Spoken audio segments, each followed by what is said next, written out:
Bon dia a tothom, sigueu benvingudes i benvinguts a la inauguració del curs Box. Fa molta il·lusió veure la sala tan plena, estem contents. Ja sabeu que des de fa molts anys que la facultat dedica el curs acadèmic a una figura destacada de l'àmbit de l'estadística o de les matemàtiques. És una iniciativa que va posar en marxa el professor Sebastià Xambó quan era degà i que s'ha mantingut fins a dia d'avui, una molt bona iniciativa. Enguany el curs es dedica a l'estadístic George Box, que sens dubte és un dels millors estadístics dels darrers 50 anys i potser fins i tot més. Jo ara no us en diré res perquè ja hi ha experts que ens en parlaran.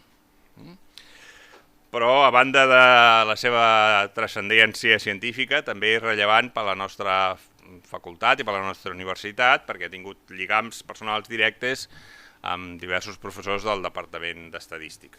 Per tant, és una figura rellevant per a la nostra història. L'organització del curs Box corre a càrrec de la comissió Box, formada pels professors Xavier Tort Martorell, que m'acompanya aquí a la taula, en Pedro Delicado, el Josep Ginebra, el Lluís Marco i la professora Luis Rodero. Vull agrair a tots ells la seva proposta, la proposta que ens van fer dedicar l'any al professor Box, i també tota la feina que han fet per organitzar aquest curs i totes les activitats que han fet. Habitualment, el curs temàtic, fins avui, normalment les activitats eren dues, que bàsicament eren una conferència emmarcada dins de la inauguració del curs acadèmic i després una jornada temàtica dedicada al matemàtic. Això enguany serà una mica diferent. Hem suggerit a la comissió que en lloc de fer només dues activitats en fes algunes més, encara que fossin una mica més reduïdes, i que, a canvi, estiguessin més escampades al llarg de tot el curs, i així serà. Llavors, per exemple, potser ja heu vist, a l'entrada de la facultat hi ha un tauler on s'aniran penjant cites, frases conegudes del professor Box, que n'hi ha unes quantes. Llavors, diguem, més o menys cada vegada que hi hagi una activitat del curs, penjarem una cita en aquest tauler. Anirem anunciant les activitats que es aniran produint. També el que ja teniu preparat és el web del curs amb un recull d'informacions sobre el professor Box i també totes les activitats que anirem desenvolupant. Avui comencem el curs amb una conferència on se'ns introduirà el personatge i la seva producció científica. Us he d'explicar, normalment el curs temàtic començava més tard, normalment coincidia amb la inauguració del curs acadèmic. Aquest any ho hem hagut de fer diferent, diguem, perquè s'ha produït una conjunció astral i hem tingut l'oportunitat de convidar el professor Geoff Vining. Ell té una agenda molt apretada i hem tingut la sort que passava per aquí, però passava per aquí avui i no demà, i per això hem començat tan aviat el curs Box. En tot cas, Professor Vining, we are very honored to receive you here in our faculty. We know that you have made an effort to be here today. Yesterday he was in Valencia, and in a couple of hours he has to leave to another city. So thank you very much, Professor Vining. And now I pass the word to Professor Xavier Tort Martorell, who will introduce Professor Vining. His talk. Gràcies, Jordi. Bé, el professor Vining és professor a la Universitat de Virgina Tech. La seva especialitat fonamental és l'aplicació del disseny d'experiments a la millora de la qualitat, la productivitat, la competitivitat, en definitiva. ha rebut honors varios i distincions. En destacaré dues. Una és la medalla Shewhart de l'American Society for Quality per les seves contribucions a la teoria i el desenvolupament i l'aplicació de metodologies de qualitat, i una altra molt relacionada amb el dia d'avui és la Box Medal que dona el European Network for Business and Industrial Statistics per la contribució a l'aplicació i el desenvolupament, però sobretot l'aplicació de l'estadística industrial per la millora de la societat en general.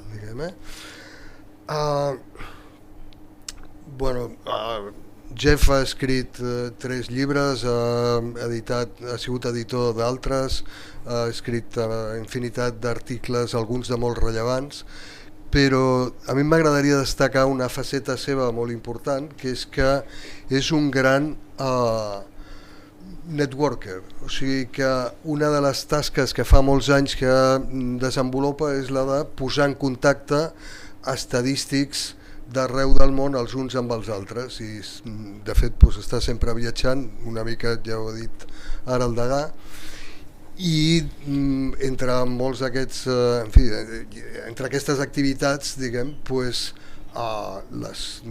una part que fa és la de donar a conèixer les idees i les contribucions importants de Box a l'estadística. Últimament, a més, ha posat en marxa una societat que es diu ICEA, que és International Statistical Engineering Association, dedicada a fer servir en part les metodologies desenvolupades per Box, però bàsicament les idees de l'aplicació dels mètodes estadístics per la millora dels processos, i que té molt a veure amb les idees de George Box. I res més, és un plaer que estigui aquí i espero que tots pugueu gaudir de la seva xerrada. So, Geoff, thank you very much for being here. Thank you. I apologize for not being able to speak in Catalan. I have trouble enough with Spanish. Some people say English is a second language for me. I grew up in Tennessee, so put things in perspective. It's a very humbling but great honor to be able to give this address today. George Box was a hero for me, a true role model.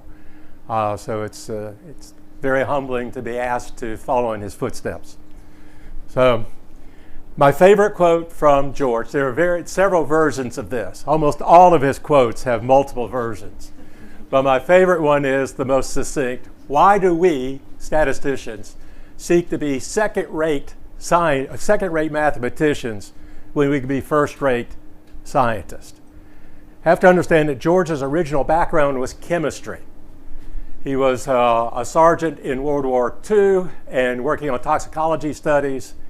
And at one point he went up to his colonel and said, there's this person down the street called Ronald Fisher. And by the way, he's done some interesting work on experimental design. And we might want to tap into his knowledge.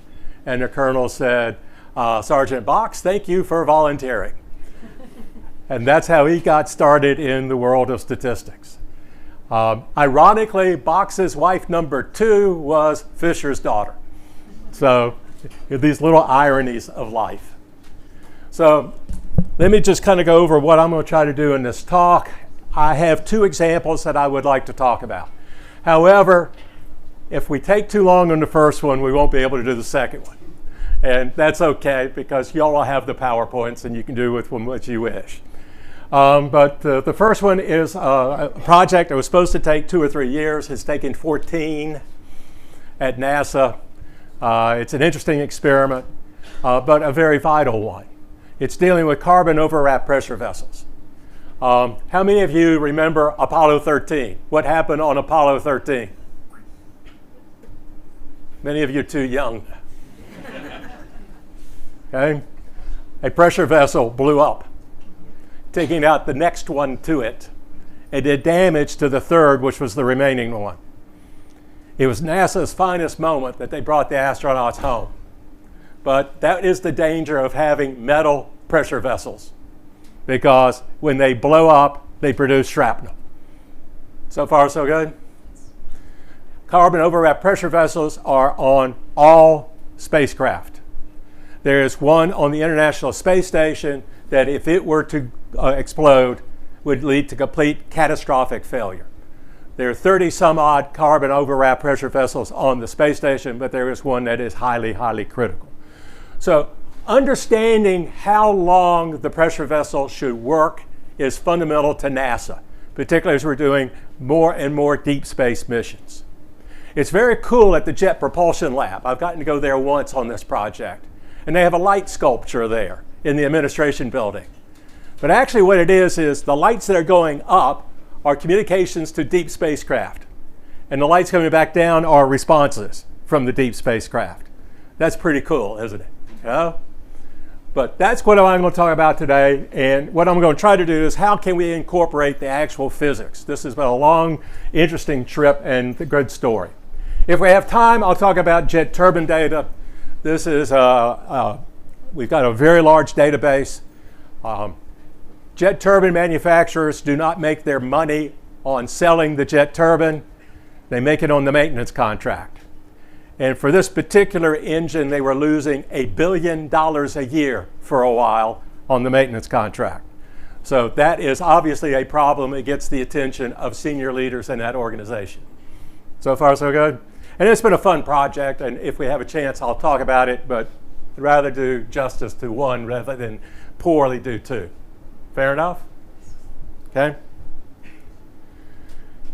The NASA Engineering Safety Center was set up after the Columbia accident. So that was the second shuttle to explode. What they are used is to transport gases under high pressure. There's a metal liner, but it's just mostly to provide shape. And then it's wrapped by a series of carbon strands, which really provides the strength of the vessel. So what we're trying to do is determine the reliability of use conditions for expected mission life. We began the study assuming that we could do everything with just the strands itself, being that that is the primary source of the strength of the vessel. Strands are much easier to test, much less expensive. A vessel test is expensive, okay? The secondary focus was on the relationship to the vessels. It's been interesting to note that we have been able to establish a nice connection between them, and I will try to show that to you. We're using a classic Weibull model here, and this is the reason why it's taken 14 years. We have a NASA engineer who's been knighted within the agency as kind of the pressure vessel expert. He understands absolutely nothing about proper statistical analysis, nada. But as an engineer, he feels competent to do whatever he wants, which is really interesting. And there are 4 PhD statisticians on this project right now, and he doesn't believe a word any of us say. It's fascinating, okay? But in the process, it's forced me to be more and more precise about how we have to do the analysis. I was hired to be the senior data analyst. Originally, I was allowed to bring in a graduate student to do the computing. And we've had very good people working on this project. The Weibull distribution, I used to hate it, but now I've learned I really like it.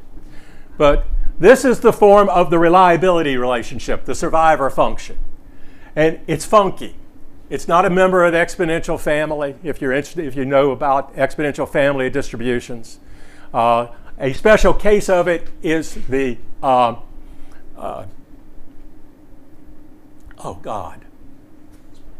the exponential distribution. Sorry, I'm having one of those senior moments, which is a member of the exponential family, but that's the only one that would be case. It's interesting. What I'm going to show you is how I can convert that to a linear model. Did you just hear me? Does that look like that might be a linear model? It is. So far, so good. My engineer friend has no concept. Okay? So our observed time is TI. The T ref is a reference time. I'm not going to go into a lot of details about it. SR is stress ratio. So we've made the stress unitless. So we've divided it by the characteristic life from a strength test. So that would be the stress associated with that reference time. And beta is just controlling the variability. So far, so good? Okay. Our strand study, there was a study done by the Department of Energy at Lawrence Livermore Labs. It ran from 1995 to 2005, yes, 10 years, 57 strands with weights hanging on them just there. And the experiment was not properly analyzed, but even worse, what they wound up saying is either they fail immediately or they last forever. That was the only conclusion. That did not make NASA happy in terms of trying to predict the reliability of vessels at the use condition. So very limited information. So what we got out of that were the estimates for critical parameters for the planning. So we were going to plan a much larger study. If you're going to plan a study, use whatever background data you have, okay? The initial concept was a much larger study. We were going to censor very early because if we learned from the first experiment, it either fails very quickly or lasts forever. So we decided to censor at 168 hours. That may sound bizarre. That's exactly 1 week, okay? And in so doing, we could run the entire study in a year. We proceeded in phases, and I want to talk about that because this is something that Soren Bisgaard and George Box had talked about, and why you would want to run it in phases, in blocks, particularly if something wrong happens. Guess what? Something bad happened, okay? So far, so good? And we had, the guy who created the database was a nut for doing it. I mean, he was just over the top. We've got a really extensive database that nobody knows how to use, but it's got all the data in it. The experimental phases was phase A was during the shakeout of the test rigs. The reason for the phase A study was, what if those parameter estimates from the first study are way off? We need to be able to replan the experiment. This was just an opportunity to check it. It was not a randomized experiment at all. It was opportunistic, but the goal was just, are we in the ballpark or not? Okay. Phase B is gold standard. Fully randomized, blocked, everything. Okay? Then there was a proof study because all pressure vessels are proofed. They go up to a load higher than the use for a few minutes just to make sure that they are okay, and then they're brought down. That point's going to become important at the conclusion of this section. Okay? But there were discussions there. Does proof help or does it hurt the pressure vessel? Okay? There are theories out there in the community, they're poorly based, by the way, as the result of analysis of this, that would suggest that proof is starting the damage process and as a result is harmful in the long run. There are others that would say, if it survives proof, it will last forever. So far, so good? Okay. And in parallel, we had vessel studies which were opportunistic. The International Space Station had sponsored a test on vessels. They got the data they wanted and then gave us the extra vessels and let us play with them. Okay. So phase A was during the shakeout. It was a small study, but it was bigger than the National Lab. And all they did was, if we had to replan the experiment, we could replan it. So far, so good? Okay. This is the actual experiment. It's not perfectly balanced, but that's because we had to be careful about how we allocated the observations to the stress ratios. These are very high stress ratios. They are far higher than the vessel would ever be. Now you notice there are different numbers associated with each stress ratio. The 0.80 has the most test items. The 0.90 has the least items. Why? The information comes from failures. It's not from every test item because we're censoring a very large amount of items. So what we were trying to do was to balance the number of expected failures so that they were roughly equal. Does that make sense to people? Okay? It's not rocket science. I've discovered even the rocket scientists aren't rocket scientists. Okay? It's kind of fun. And then we assume this classic Weibull model. Phase A was surprisingly similar to the initial study. We didn't change it. But we had an opportunity of about 2 weeks before we were going to test through the full study where we could have changed it. Phase B, which was the second phase, there was a serious problem occurred with the gripping. The study that was done at Lawrence Livermore used metal clamps on the fiber. What does the metal do to the outer layer of that strand, of that fiber? It cuts it. You're starting a failure mechanism. Okay?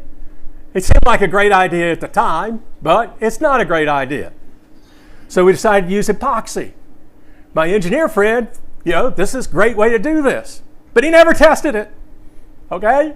So once we saw this beginning in phase A, the strand would slip. Okay? So we had to rethink it. But in phase A, it looked like it was a manageable problem. Once we got into the full study, it became clear that that first block was useless. There were far, far too many grip slips for us to be confident in our results. So it wound up being, we went ahead and finished phase A, but mostly it was the opportunity to fix the grip slip problem, which we did. Okay? And as a result, we could drop the first block without major loss. Okay? Now, we recognized that we had planned the experiment looking for a certain precision on the predicted reliability. Okay? They talk about nines in reliability. So 0.9 means it's a 90% chance it will survive. 0.99 is 99%. Okay? 6 nines is the standard. So we were looking at we were hoping it would be about 6 nines, plus or minus 2 nines. Okay? It turned out that after we finished the experiment, we did not need to replace that first block, which was because we had much better precision than we had expected based off that initial study. The benefits, phase A gave us the ability to confirm the initial parameter estimates. And in phase B, the way we did it, we were able to mitigate that problem, and it was very simple if we had to fix it. And then also it allowed us to model changes in time over the year. This was done at White Sands in New Mexico, and it was a full year, so we were concerned about things like weather impact. There was no any real trends across the time. Now, this is the description of a stress rupture test. And this is pretty fundamental. You have to load, you have to apply the load, so you have to take it up there. Okay? Now, the interest is not what happens on load. The interest is how long can it maintain the load. So far, so good? The time on hold starts here. The time on test starts here. This plot is actually better looked at time 0, we're loading it. Okay? And then time begins once it's achieved the load condition.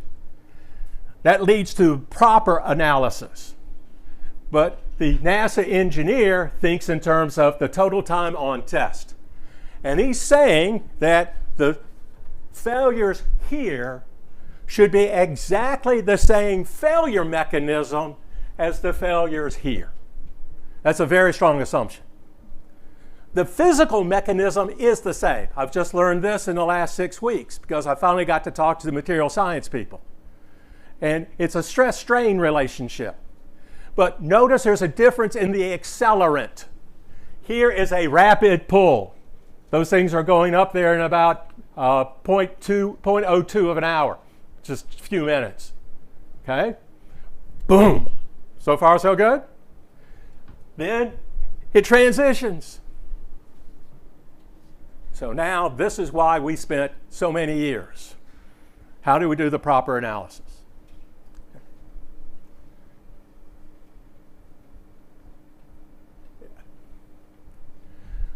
So here again is the classic Weibull survivor function. So we've already seen this, but here's a big note here. I can call a parameter eta. which is the characteristic life or the characteristic time. It's not a mean. It's actually about the 62, 63% percentile, something around there.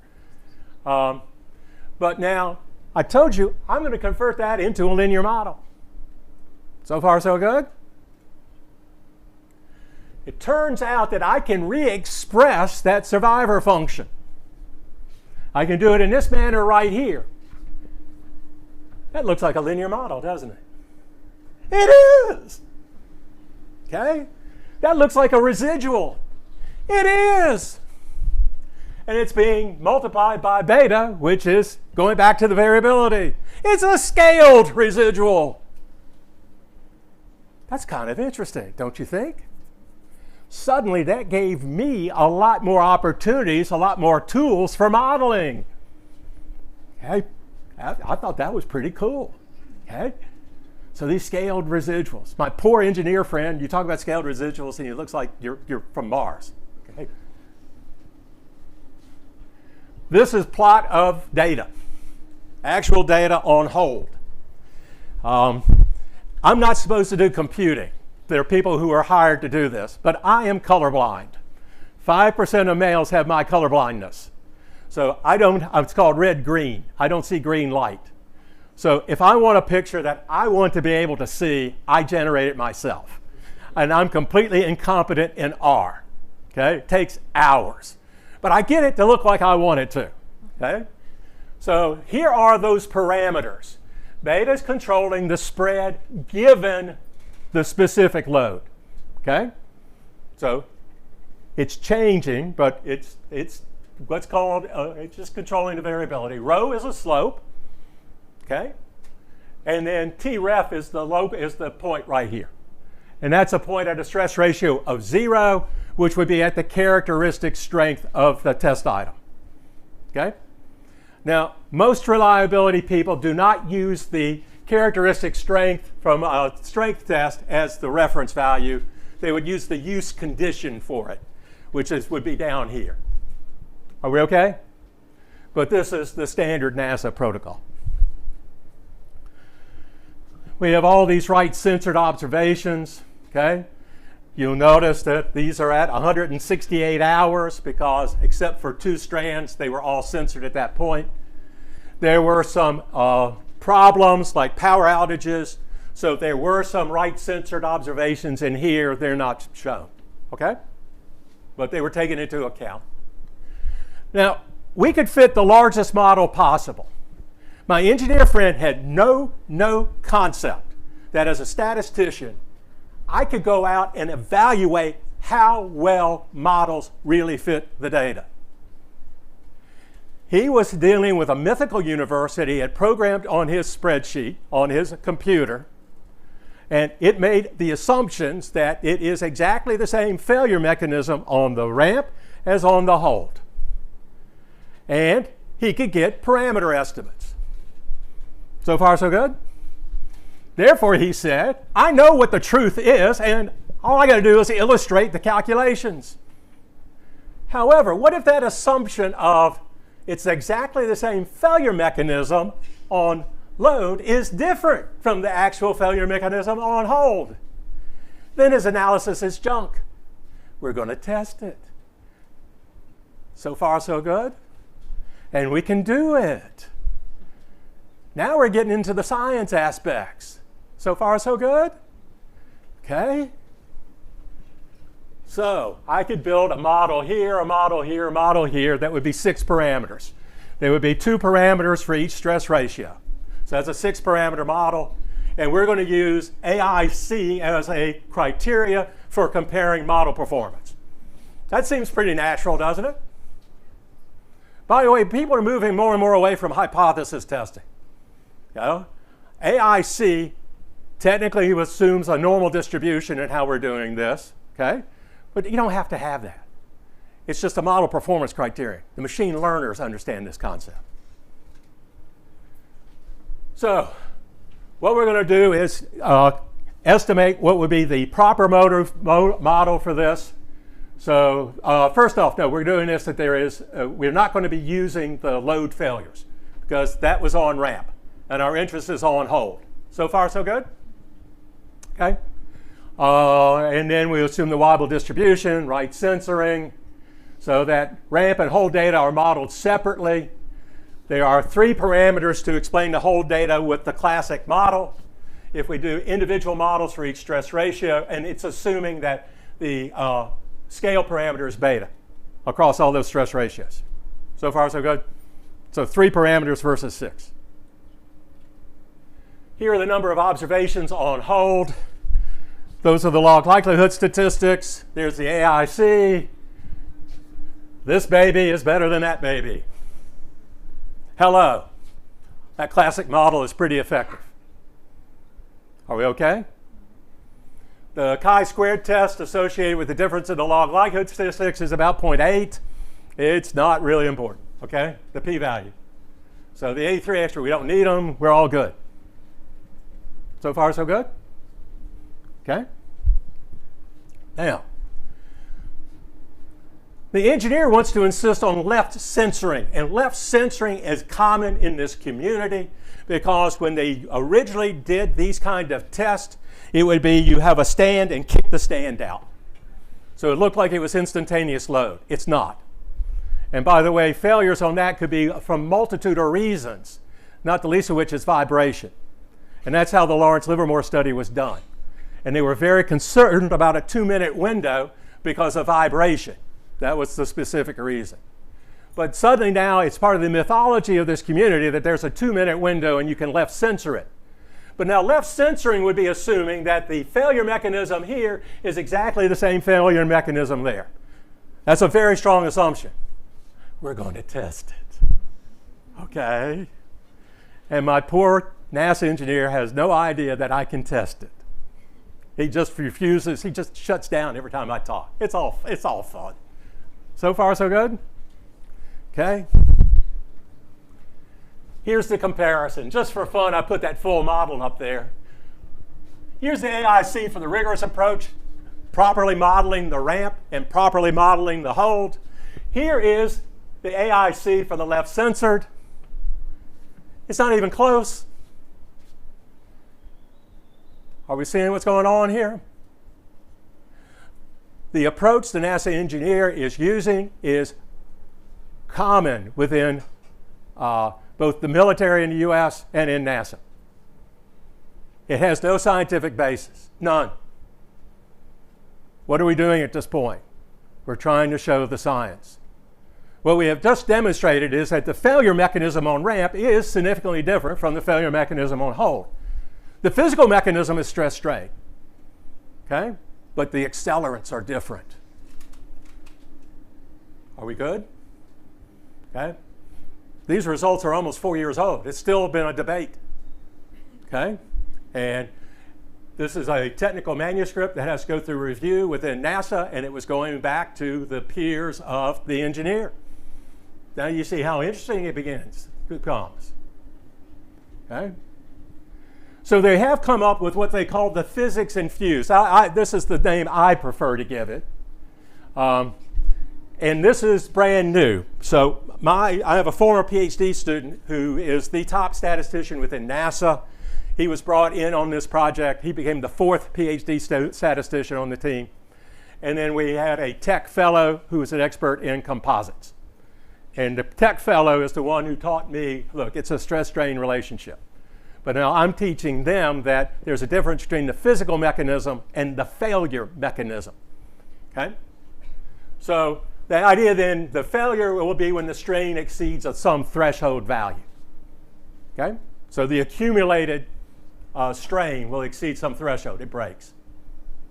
Basically the idea is you are breaking fibers on the ramp. You're doing that in an accelerated fashion. Then when you go on hold, over time, some of those strands are also going to break and you're redistributing the load. So the load per strand is changing over time, but slowly. That's the idea of the change in the failure mechanisms. Well, we can illustrate it with our experimental results. Here are all the data, with both the strength data, which is the concept that my former PhD student and the tech fellow want to use as the basis for estimating survival on hold. It's only because of the stress-strain relationship that you can make that claim. And it was only once we understood that it became permissible. There are slight differences between the ramp and the pure strength test, mostly because there was a PID controller on the hold test. So it had a slightly different pattern, not much different, but slightly different. But that's the whole the data, okay? Now, what can we do? This is brand new work. I'm going to assume that the failure on hold requires the test item to survive ramp. That's a true statement, okay? If it didn't get to hold condition, okay, it doesn't matter, didn't survive. So then, this is just a conditional probability argument. This is the unconditional probability it got to ramp, and this is the conditional probability this is the conditional probability, but now we multiply it by this, we've got the unconditional probability. Am I making sense? Okay? This has information about the ramp in some sense. So what we can do is create an effective load, one that reflects what happens when it got onto hold. This becomes important because there are theories, the science suggests that if you proof this at a higher load and it survives proof, as long as you stay within whatever that effective load is less than that proof condition, it will not fail. It could last forever. Got the idea here? The engineer's method says it's not going to last forever. Now we got an interesting question, one we're still debating. Now, I've got to help explain this once more to my tech fellow friend and to my former PhD student, but at this point, this is where we're going. And this is a very simple thing to compute, very simple. For a Weibull distribution, I can get that effective load by that relationship. If I have a log normal, it would be this relationship. The Weibull is more appropriate for strands. The log normal is more appropriate for vessels. So far, so good? Okay? There's a plot. This is for strands. I didn't have time to put a plot in for the vessels. The vessels look very similar to that. This is the use condition, so this is a prediction, okay? But notice, all of these things have a nice asymptote. And I've just taken it out to 168 hours. I do have plots where I take it out to the use condition, which is 10 years, which is almost 100,000 hours, okay? I've actually taken it out to 1 million hours. You know, it's not going to fail. Are we getting the idea here? The proof condition would be up higher than this. So this is never going to get to the proof condition, and it's known with these composites, you've got to exceed what it was before to continue to damage the item. Have we got the idea here? I haven't been doing statistics. I've been working in science. That's been my primary role. So I think, how much time do we have left? Do we have like 15 minutes? 20. Okay. Let me start this other one because it's cool too. Now I may cut it short. Is that okay? Because there are a couple parts to it. This is my jet turbine example. And this is from NASA Glenn, but this is a very good picture of the structure of a jet turbine. So we're dealing with 3 different compressors in our specific case. But basically, this is a bunch of fans, okay? But they're very high speed, and they're generating very high pressures. Got the idea? Light the fuel, boom. You can move.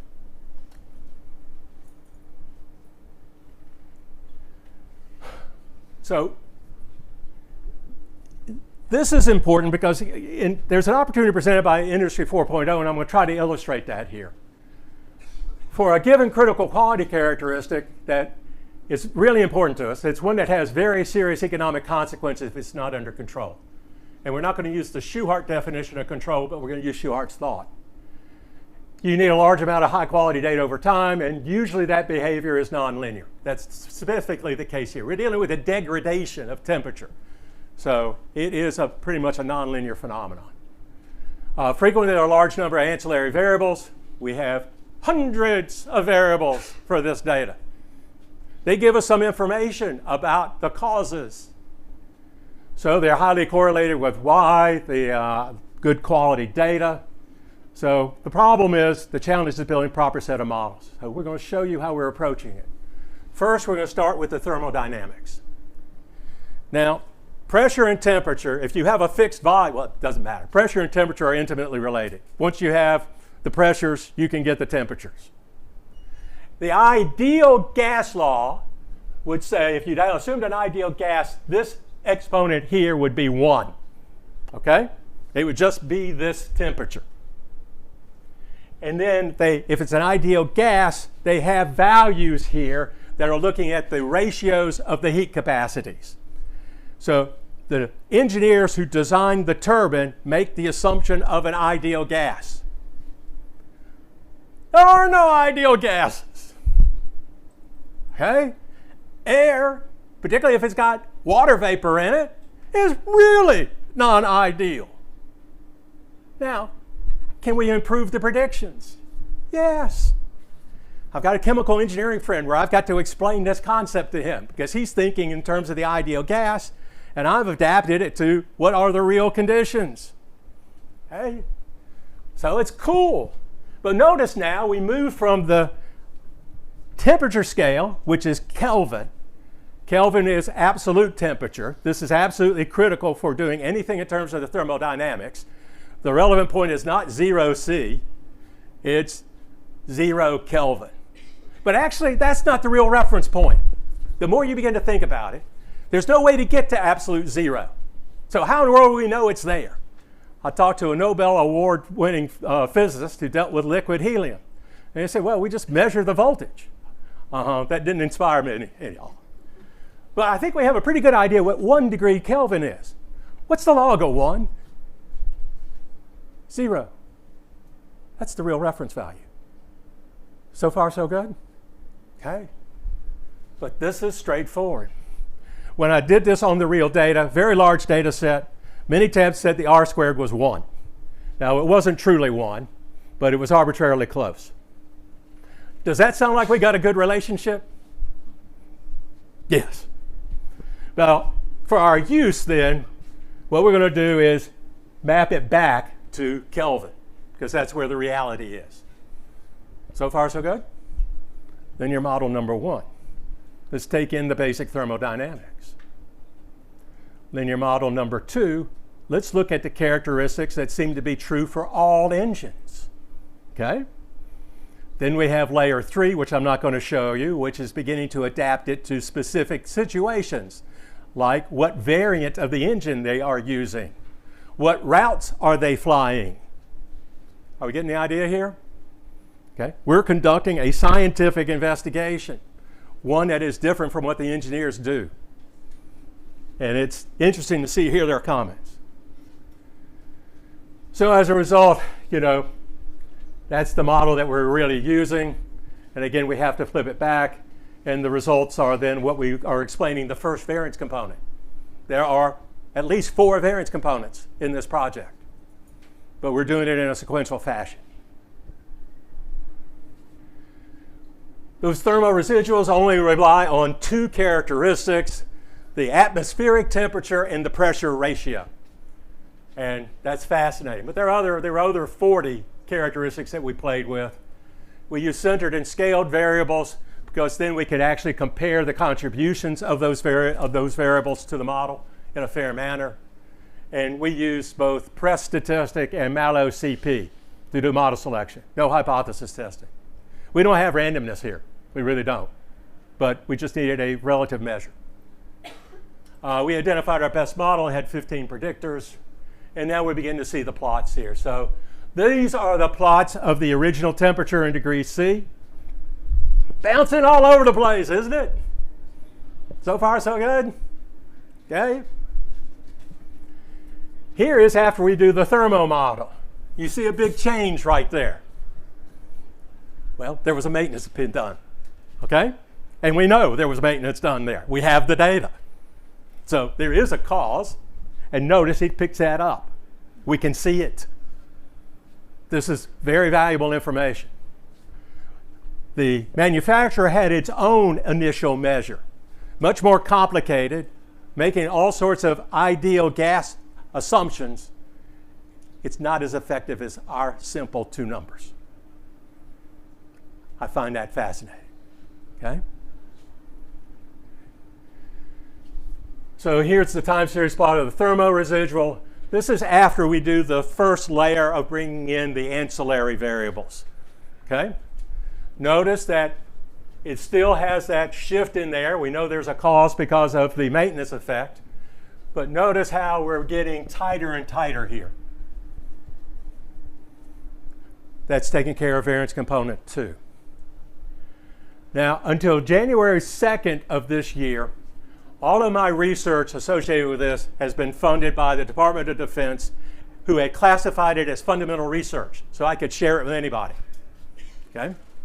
The manufacturer is not a U.S. manufacturer. It's made life more difficult because as of January 2nd, it's considered under international traffic and arms regulations, which in the U.S. means I cannot share it to a non-U.S. person unless I have explicit permission from the Department of Defense, which can be done, but it's not a trivial process. So you only do it when you really want to have to go through that pain. Okay? So I can't show you the work from there. But we've begun to try to do things like machine learning to see how much we can improve it. Are we seeing what we're trying to do? I hope you're seeing what I'm doing in my job. Yeah? And my instincts are not those of a mathematician. They're not really the instincts of a statistician. I was trained as an engineer. I have 4 years experience as a ceramic engineer.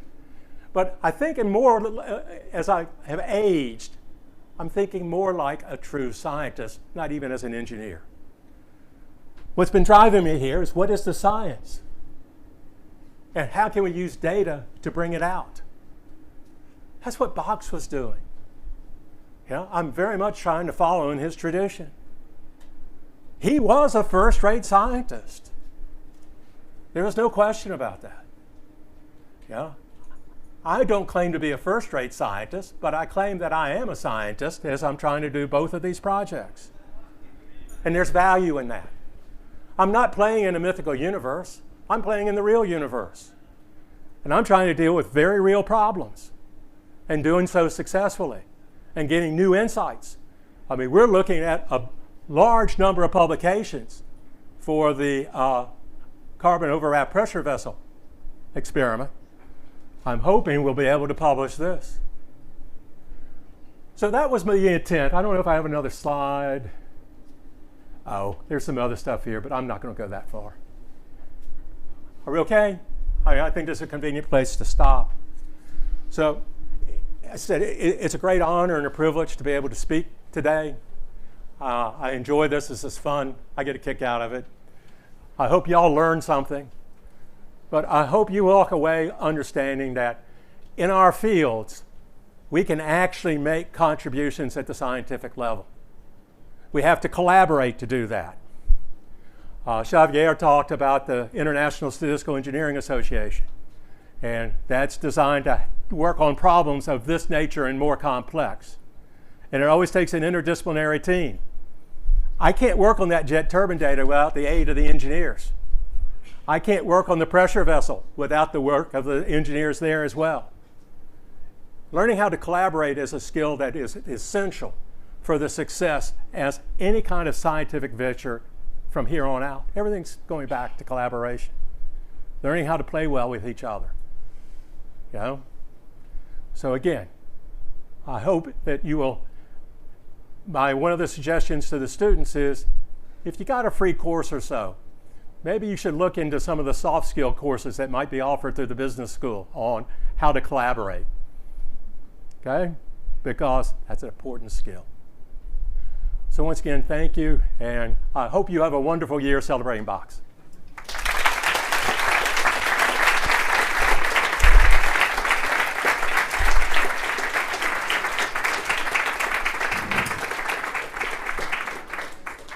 Thank you, Geoff. We have time for a couple of questions if somebody wants to comment or question something.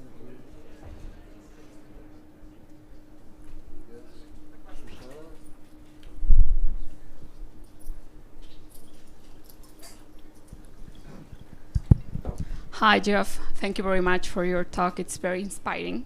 My name is Susana. I was a statistical student here a long time ago. I now work as biostatistician in the industry, and I'm fascinated by your engineer. It's surprising. Sometimes I feel frustrated by collaborating with other people, and many times I have thought it was a matter of gender or age, but I don't think that's the case. So I would appreciate your insights or your tips on how to deal with these kind of situations. Thank you. Thank you. Yeah, it's been interesting dealing with that. Actually, the team, we actually got separated. So I was not allowed to be we didn't have a full team meeting unless it was necessary. So he would work with what was called the splinter team, and the splinter team would work with me. And of course, the team leader understood that what I was doing was correct, but she also had to deal with the politics of the situation.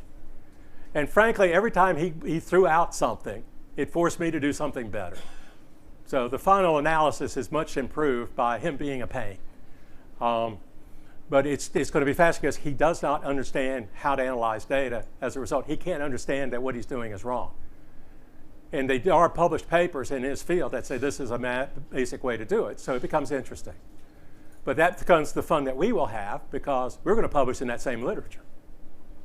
And we're going to show, no. Isn't this fun? Yeah. I like to refer to myself as Don Quixote de la Mancha. I like tilting at windmills. But unlike Don Juan,